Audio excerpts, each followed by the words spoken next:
Mandilah malam-malam tu. Nanti dapat penyakit paru-paru berair baru tahu. Barisan ayat pantang larang di atas pasti anda semua pernah dengar dari mulut orang tua kita kan?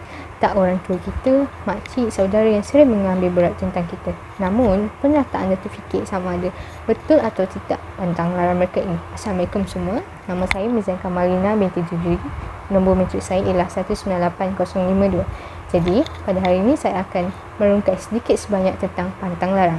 Pantang larang merupakan kepercayaan masyarakat Melayu zaman lampau berkaitan dengan adat dan budaya warisan nenek moyang. Pantang larang adalah sesuatu perkara yang menyekat kita dari melakukan sesuatu kerana ada keburukan di sebaliknya. Ia selalunya diamalkan oleh orang-orang tua di kalangan masyarakat Melayu, Cina, India, Kadazan dan Iban. Kebanyakan pantang larang diturunkan secara lisan dan turun-temurun. Pentingnya pantang larang sebagai adat yang perlu dipatuhi jelas diungkapkan melalui pepatah, biar mati anak, jangan mati adat. Pernah ataupun tidak kita terfikir tentang kenapa orang zaman dahulu menggunakan pantang larang? Pada zaman dahulu, pantang larang digunakan sebagai kaedah untuk menyampaikan pengajaran kepada masyarakat.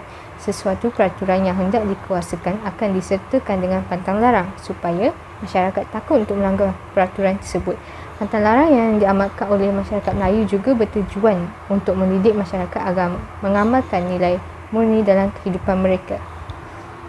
Ia juga diamalkan kerana pantang larang adalah seperti harta pusaka nenek moyang mereka dan bagi mereka bertanggungjawab untuk mengamalkannya dan menurunkan tradisi itu kepada anak-anak atau cucu-cucu mereka. Di dalam sebuah pantang larang mempunyai erti sendiri yang akan memberi manfaat dalam hidup masing-masing. Sekarang, mari kita lihat contoh-contoh pantang larang dan tujuannya. Yang pertama, Jangan duduk atas bantal, nanti bisul dekat punggung. sejak kecil, ibu, ayah dan orang tua amat menegah kita daripada duduk atas bantal. Kononnya dikhuatiri akan timbul bisul di punggung. Sememangnya, anak-anak kecil suka bermain dengan bantal dan seringkali juga menjadikan bantal sebagai tempat duduk. Sebenarnya, kita dilarang duduk atas bantal kerana bantal ialah tempat kita meletakkan kepala sewaktu baring. Adalah kurang sopan sekiranya kita meletakkan punggung kita di atas bantal yang menjadi alas kepala semasa kita berbaring atau tidur. Pantang larang ini sebenarnya mengajak anak-anak agar berlaku sopan kerana duduk atas bantal merupakan perbuatan yang tidak baik. Pantang larang yang seterusnya ialah Jangan minum air sambil makan, nanti perut buncit. amalan pemakanan dan cara minum juga tidak terlepas daripada menjadi antara aspek yang terkandung dalam pantang larang masyarakat Melayu. Malahan, amalan makan dan minum merupakan antara aspek yang mempunyai banyak pantang larangnya. Ini kerana makan dan minum adalah perkara yang kita lakukan setiap hari dan cara kita makan dan minum sebenarnya sentiasa menjadi perhatian orang di sekeliling kita. Masyarakat dulu tidak menggalakkan sesiapa juga meminum air ketika makan dengan kata lain, makan sambil berselang-seli dengan minum air. Amalan ini dikatakan boleh menyebabkan kegemukan dan perut menjadi buncit. Ini kerana makanan yang diambil tidak dapat hadam dengan sempurna. Larangan ini jelas lari dengan fakta saintifik yang menunjukkan tabiat makan sambil diselami dengan minum air akan menyusahkan proses penghadaman berlangsung dalam diri seseorang. Ia juga akan memberi kesan kepada tenaga kita. Pantang larang yang terakhir ialah Jangan potong kuku waktu malam, tak elok. jika dilihat dari sudut logikalnya, kita tidak dapat melihat di mana berkaitan antara memotong kuku dengan malang yang bakal menimpa. Tetapi, seperti yang kita sedia maklum, kebanyakan pantang larang masyarakat Melayu sebenarnya sentiasa ada maksud yang tersirat. Pantang larang yang dinyatakan hanya semata-mata untuk menimbulkan rasa takut dan gerun di kalangan kanak-kanak untuk melakukan sesuatu yang ditegah. Kita sedia maklum, pada zaman dahulu tiada bekalan elektrik dan waktu malam hanya diterangi cahaya lampu pelita sahaja. Maka sudah pastilah pandangan pada waktu malam adalah tidak jelas dan samar-samar.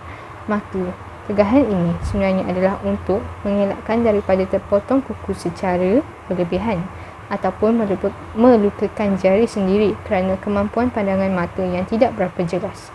Seiring dengan perkembangan masa, sekalipun terdapat cahaya dari lampu elektrik, keadaan pada waktu malam masih tidak secerah waktu siang. Ditambah pula dalam keadaan diri yang mulai mengantuk juga dikuatiri akan melukakan jari semasa memotong kuku. Itu sahaja contoh pantang larang yang saya dapat ceritakan buat masa ini. Banyak lagi contoh lain seperti Oi, anak jara tak elok nyanyi kat dapur, nanti kahwin dengan orang tu. Nasi tu habiskan, kesian nanti dia nangis. Jangan duduk depan pintu, nanti tak ada orang masuk meminang.